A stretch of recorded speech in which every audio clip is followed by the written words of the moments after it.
আমাদেরই একজন বড় আলেম, বড় জায়গা থেকে উনি বলছেন নবীর যে প্রথম 40 বছর সেটা আমাদের জন্য অনুকরণীয় নয়।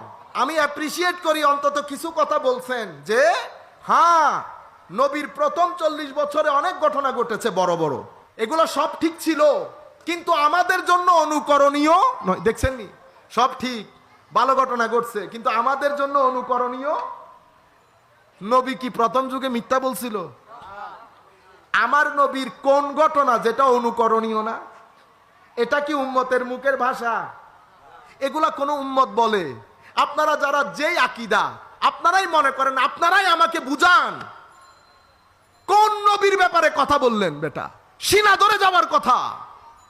আমার নবী আমার আল্লাহর বান্দা, কোনো সন্দেহ নাই, কিন্তু আমার নবী আল্লাহর বন্ধু, এতেও কোনো সন্দেহ নাই। যদি বন্ধু না হতে